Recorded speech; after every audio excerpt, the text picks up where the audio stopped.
We usually start a new habit with a burst of ambition. We commit to a massive daily goal, stack the expectations extremely high, and then watch the entire structure collapse under its own weight a few weeks later. Author James Clear, pictured here with his book Atomic Habits, identifies a specific mechanical error in how we design these goals. We put the starting line too far away. By making the initial habit large and demanding, we create a barrier to entry that guarantees eventual failure. The direct solution to this is what Clear calls the 2-minute rule. It is a method for bypassing the friction of getting started, designed to guarantee behavioral momentum by aggressively shrinking the initial task. Over the next 5 minutes, we are going to build a personalized, foolproof action plan using this rule. Grab a pen and a piece of paper right now and follow along. Step 1. At the very top of your paper, write My Big Habit, followed by the most ambitious goal you've been struggling to start.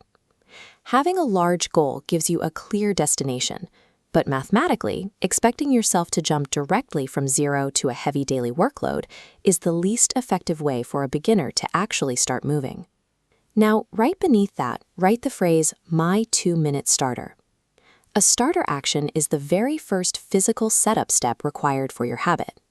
It requires absolutely no exertion, no heavy lifting, and no mental strain. It is pure preparation. For example, if your big goal is reading 30 pages a day, shrink that down to simply opening the book. If your goal is an exhausting hour-long workout, the starter action shrinks down to putting your shoes on. The most common mistake at this stage is sneaking physical exertion into the starter action. Doing 5 push-ups is a workout, not a setup. Keep the action focused entirely on preparation. There is a strict temporal boundary for this step.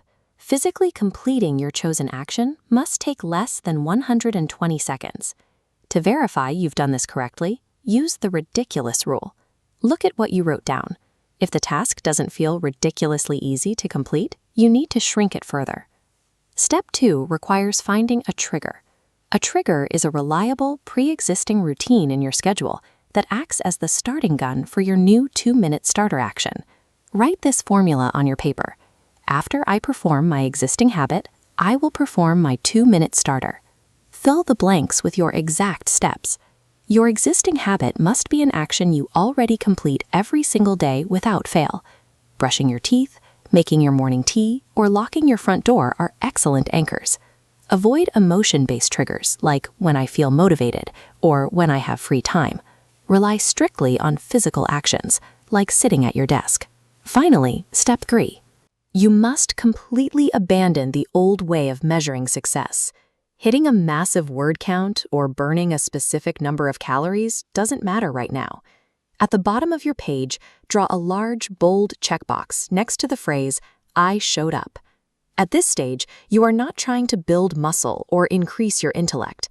As you can see in this visualization of connecting neurons, the goal is strictly to build a reliable pathway in the brain. For the first 7 days, the rules are clear.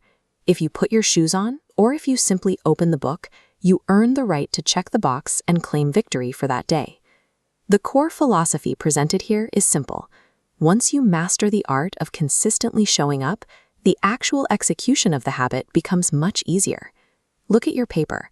You now hold a complete 2-minute habit action plan.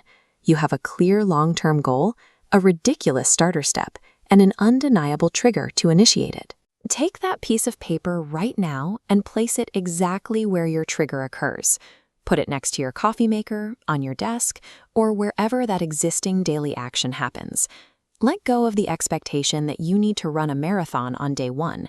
By relying on tiny, manageable setups, you build the foundation necessary to master long-term change.